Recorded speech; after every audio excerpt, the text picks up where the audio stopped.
This video is brought to you by PrizePicks.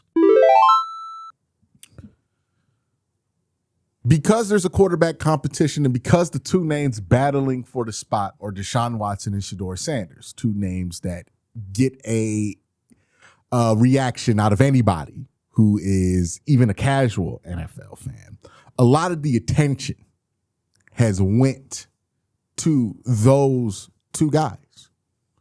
Now, there is an argument to be had, and I would say that I agree with this argument, that it's unfortunate that those two guys are as popular as they are in the context of this team because they don't stand to be the most impactful players on this team in a positive way, right? Obviously, they play the quarterback position. Quarterback position is incredibly impactful, but there's nothing that indicates from these guys' play over the last couple of years, Shedeur's play last year, Deshaun Watson's play in 2024, that we have genuine reason to be excited.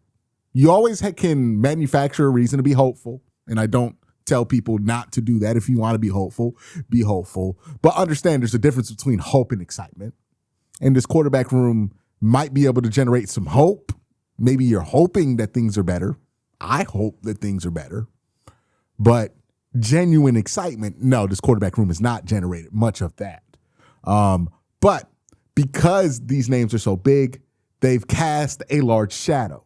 And there are some storylines, a storyline in particular, that has been cast under this shadow that I want to highlight today, which is the Browns 2026 draft class. It looks just as good as last year's. Now, obviously, there are some exceptions. There's some weird stuff going on with Joe Royer. But outside of that obvious exception, which even last year had its own exceptions, right? Shedeur and Dillon Gabriel. This draft class looks really, really strong. So that's what I want to talk about today. I want to talk about the top four of this draft class and how these rookies have looked so far in camp and why this is giving me excitement. Maybe not for the win-loss record of this year. I still believe that the Browns will likely be under 500 for this year, but maybe over their their over-under win total from Vegas, right? But I do think that there's reason to be hopeful about the larger picture of the Cleveland Browns based on what we've seen from these two draft classes, especially this one. What are my thoughts? Well, you have to wait after I tell you about my sponsor, PrizePicks. PrizePicks is America's #1 sports pick app. The app is really easy to use for player picks. Just pick more or less on a few player stats and lock in your lineup. That's it. Rather just pick teams, PrizePicks has that now too. Just pick the winner, spread, or total in any game or fight. PrizePicks is available in most states, including California, Texas, and Florida. Plus, you can even follow me on the app at Quen_C. Tell my picks, one click, and follow your friends too. Best of all, play your first $5 and get $150 in lineups if you win. Just use the promo code HMA when you sign up. That's right. PrizePicks just switched up their offer, so there's no better time to join. Lock in and win with that first lineup. That's code HMA at sign up to get $150 in bonus lineups if you win with your first $5 or up lineup. If you've watched my coverage of camp this year, you would know that in most videos, I'm saying 2 or 3 of these 4 names on a given video, on a given day of practice. Spencer Fano, Casey Concepcion, Denzel Boston, and Emmanuel McNeil-Warren. These also happen to be the players that the Browns selected 9th, 24, 39, and 58. And I've talked about this before. How the Browns draft over the next 2 years is incredibly important because it's not just about having a good draft with the picks that you have. The Browns are trying to accomplish more than just having a good draft, right? What the Browns are trying to do with this draft class, last draft class, and the draft class after this one, right? So 2025, 2026, and 2027 is dig themselves out of the Watson hole.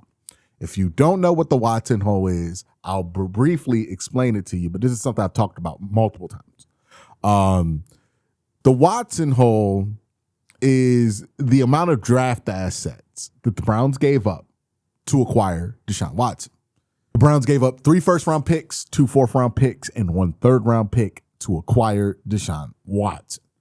That right there is why a lot of the Browns' problems on the roster exists today.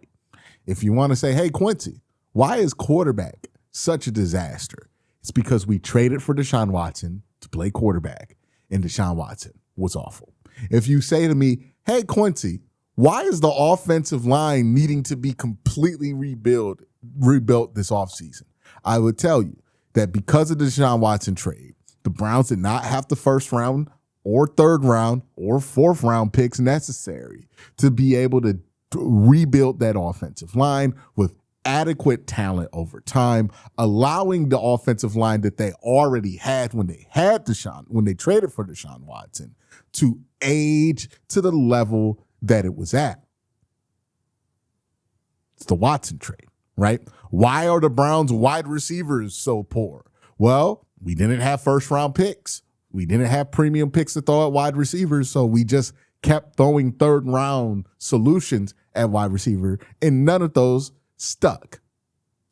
Everything points back. All the modern issues with the Cleveland Browns points back to the fact that we gave up that war chest of draft assets. I don't want to go into my whole rant about how the contract is overrated, but the draft compensation we gave up is underrated as far as impact of the Watson trade. But if you look at a problem that exists on the Cleveland Browns roster, it's because they gave up everything for Deshaun Watson and got nothing. Like, we get mad when 1 4th-round pick becomes useless for the Cleveland Browns. I would argue we overreact when 1 4th-round pick is bad, right? I'll see this all the time where people are like, Andrew Berry's a terrible GM because Siaki Ika isn't good. Like, it's a 3rd-round pick. It's not that big of a deal, right? 1 3rd-round pick not being that good. But imagine if in one draft class, in 1 year in 2022, the Browns drafted 3 guys in the first round, and all 3 of those guys were completely useless for the team. And then drafted 2 guys in the 4th round, and both those guys were completely useless for this team for a 4-year period. And then drafted somebody like Siaki Ika.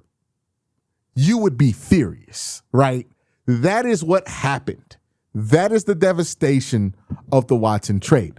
3 years of first-round picks basically put on fire and set out to sea. And the Browns roster has had to carry the brunt of that. It's kind of amazing that the defense has been able to reload during this era, despite the fact that they gave up almost all of their draft assets to get Deshaun Watson. It's kind of amazing that happened, right? That's one of the fortunate things that the Browns were able to endure, is that the defense did not go completely to crap. That they did hit on some UDFAs and some late round guys on that side of the ball that allowed that defense to age gracefully, right? We're not looking at that defense and saying it's the same people from 2022 on this defense that it was not, that there are now. So we jump to why these 3 draft classes are super important. Well, the Browns are trying to dig themselves out of that hole. So yes, it's good that they're finally getting their natural picks back, but that only fixes half the problem, right? The other half of the problem is getting back the talent that you missed out on in 2022 when you gave up a top 10 pick, in 2023 when you gave up a 12th pick overall, and in 2024 when you gave up the 23rd pick overall. So how do you go about doing that? Replacing 3 years of first-round picks. Well, you go about doing that by acquiring extra first-round picks. The Browns are coming off a year where they doubled up in first-round picks. Next year, the Browns will have 2 first-round picks as well. So that's 2 first-round picks down. Now the Browns have had 2 years of extra first-round picks, which makes up for 2 of the 3 first-round picks that they lost. Their way of aggregating to kind of fix the fact that they've lost extra first out this Watson thing is by picking up extra seconds. They picked up an extra second in the Travis Hunter trade to go get Mason Graham, and they picked up an extra second this year that ended up becoming Denzel Boston. So Carson Schlesinger and Denzel Boston, who low-key, the way Denzel Boston is looking and the way Carson Schlesinger looked his rookie year, might end up being the extra that makes up for those first-round picks that the Browns missed out on. Quincy Judkins was what they got with the extra first-round pick. So pick your poison between Quincy and Carson Schlesinger so far, and then Denzel Boston being the extra second-round pick from last year. So that is how the Browns have maneuvered to make up for the fact that they lost 3 years of first-round picks. So how they do with these selections, not just this year and last year, but also in the upcoming 2027 draft, which seemingly is where the Browns are going to take another swing at quarterback, depending on what happens this year with Shedeur and Deshaun. That's where a lot of the Browns' potential to dig themselves out of this Watson hole is going to be determined. And when we look at this year's draft class, I am very encouraged by what I've seen. Now, there are some players who haven't left much of an impact. Carson Ryan, I don't think we've seen him enough. Taylon Green, I don't think we've seen him enough. Joe Royer hasn't practiced and looks like he's in a weird situation. I've heard some good things about Justin Jefferson, so I'm not going to put him in the unknown list. And then Parker Brailsford is somebody that we don't know much about. But the first 5 picks of this draft, the guys in the top 100, I have heard good things about. Spencer Fano, Casey Concepcion, Denzel Boston, Emmanuel McNeil-Warren, and Austin Barber. And if you compare this with last year's draft, where we feel strong about Mason Graham, Carson Schlesinger, Quincy Judkins, Harold Fannin, and Dylan Sampson.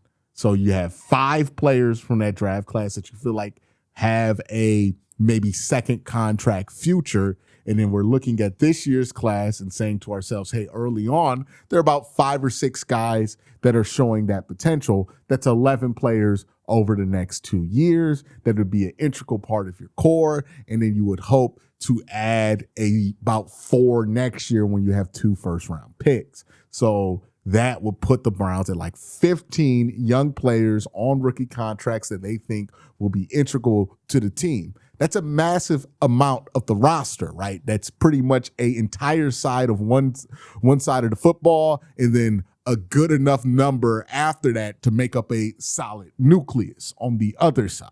It's about as good as a setup to dig yourself out the Watson hole as you can ask for. Now, we can disagree with Andrew Berry about how he went about acquiring some of these draft assets to get the Browns out of this hole and whether some of those trades are going to make sense down the line. There's certainly a lot of argument to be had, right? The Browns traded back both in 2025 and in 2026 and traded from opportunities to get players who are fairly big names. Travis Hunter, Carnell Tate.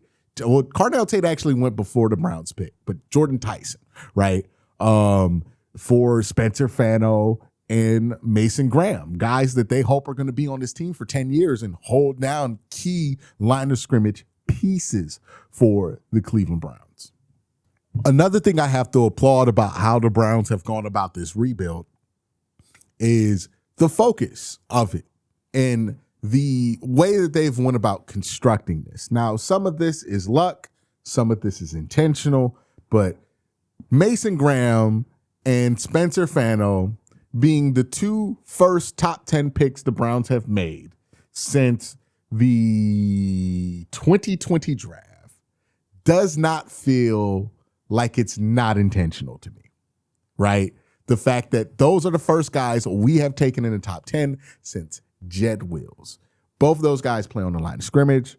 Both of those guys are inside the trenches. And when you look at how the Browns have built this thing, they've focused on building it from the bottom up, right?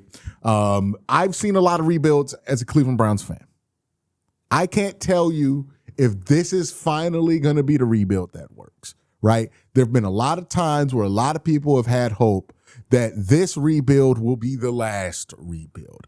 I'm not going to sit here and promise something that I can't see if I can't see into the future. But what I am saying is, of the rebuilds that I have witnessed as a Browns fan, as somebody who covers the Browns, this is the most competently built one that I've seen in quite some time. Honestly, it's probably the most competently built rebuild that the Browns have had since they've come back in 1999. Now, will that get the right results? I don't know.